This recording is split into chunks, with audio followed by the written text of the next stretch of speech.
Super exciting day today. We just finished with Pro Dyno, did a bunch of pulls here on the Dark Horse.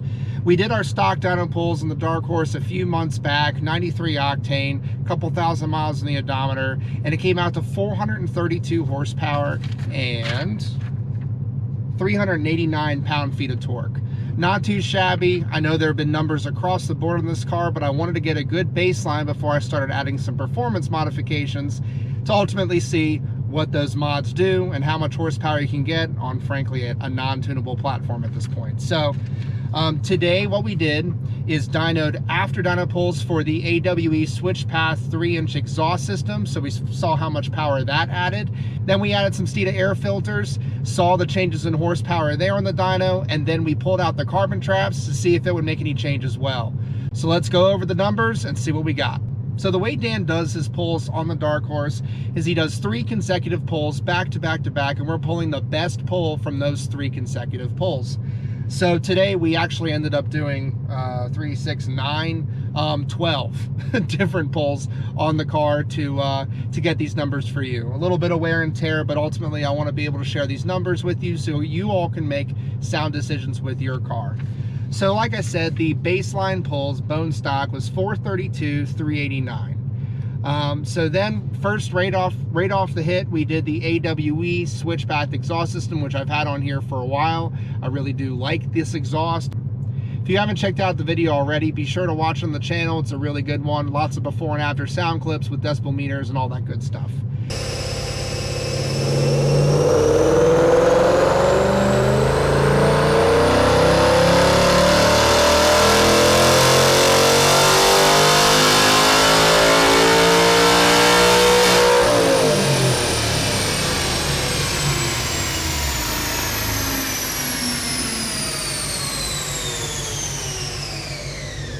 So that came out to just over a 3 horsepower increase over the stock pulls.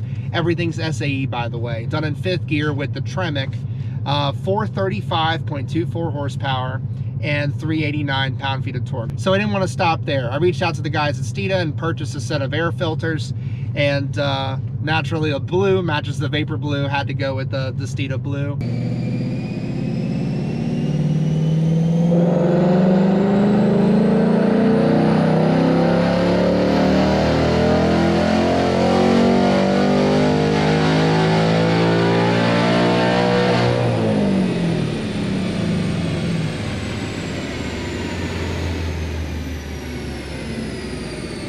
And that came out to an additional 3 horsepower, 438 horsepower, and 391 pound-feet of torque. So it also picked up 2 pound-feet of torque, but that's kind of within the noise. Everything's kind of within the noise here, so take that a little bit with a grain of salt, the gain in torque. But 438 horsepower, that's a 6 horsepower increase over stock with the catback exhaust from AWE and the Steeda filters, breathing a little bit better on both ends.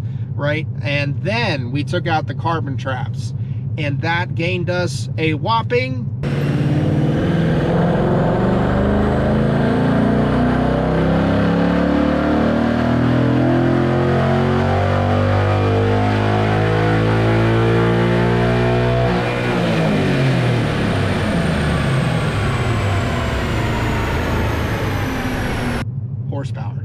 439. And torque dropped down a little bit at 384 pound-feet of torque. I would take that torque number with a little bit of grain of salt, considering everything's kind of within the noise here. Doing consecutive pulls back to back to back, everything was getting a little hot, even in the time it took us to do the carbon trap and actually pull them out on both ends. So all that to say, Ford has it down. That's my conclusion in this video. Ford has it down with the Dark Horse and the new 2024 Mustangs. And I'm not just saying that. I mean, in all reality, we live in a time now in 2024 where a brand new car, you can add a full 3-inch catback, super high flow, mandrel bend, all the good stuff, right, on the Dark Horse, and I'm only picking up 3 horsepower. I mean, that's not to say the AWE exhaust isn't awesome. I think it really is. We live in a time in 2024 where the factory stuff on this car is already pretty darn optimized. it says a lot for the Ford and the Ford Performance team, and when they design these cars and engineer these cars to meet not only the EPA regulations and all the other regulations they need to meet, but also the performance numbers that they're looking for, those benchmarks. And to get that 500 crank horsepower and the exhaust, the active exhaust, you get that additional 6 horsepower with the GTs. All that to say, it's very, very impressive that I only was able to pick up 3 horsepower over stock with the full 3-inch mandrel bent T304L stainless steel catback from AWE. Like, that is super, super impressive on Ford's part.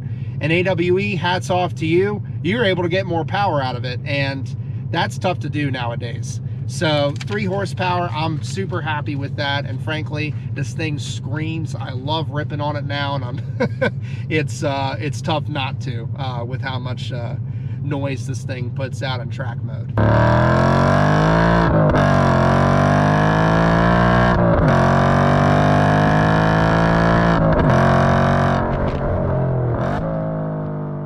The cool thing is, you add the Steeda air filters, get it breathing a little bit better up front, and you're looking at an additional 3 horsepower over the 435, and that comes out to 438.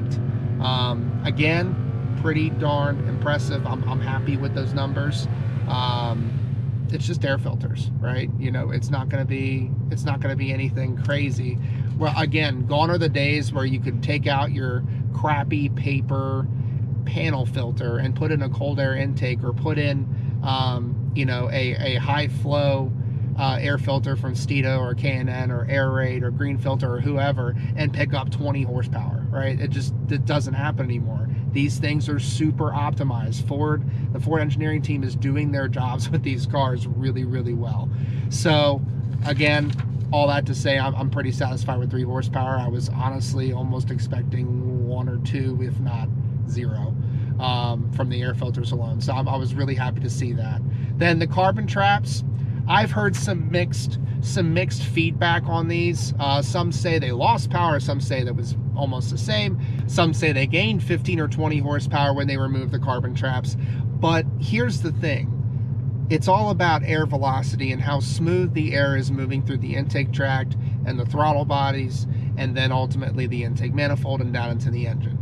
Those carbon traps, I don't know if you've seen them, but they probably do a pretty good job at disrupting that air. And the more rough the air is going into the engine, especially at speed, when you're going 80, 90, 100 miles an hour on the back straight at the Charlotte Roval here, or more like 130. But the thing is, that air gets rough, and it could cost you a little bit of horsepower. So by removing that restriction, and not necessarily restriction, but that carbon filter, carbon cartridge that is disrupting that air, you're going to see more benefit at speed. The same kind of thing you would expect from a Ram Air style intake system, or the Ram Airs from the 60s, right? Same concept. So you're going to see those benefits at speed. On the dyno, it's tough to really show those gains because we're not putting that kind of air past the engine. But again, 439, 384. I'm happy with these numbers. I'm excited to get it out to another couple races, maybe get it on the road course, autocross, and ultimately the drag strip, even with the stick shift, to see what this thing does. Comment below and let me know if you have any questions about the AWE exhaust system, the Steeda filters, carbon traps, doing the dyno pulls here in Pro Dyno, all that good stuff. S650 owners, I want to hear from you. If you need me to add any parts to this car to see what kind of performance benefits there are, I'm all ears. Let me know. And if you want to see more cool content, go ahead and subscribe. Other than that, we'll see you next time.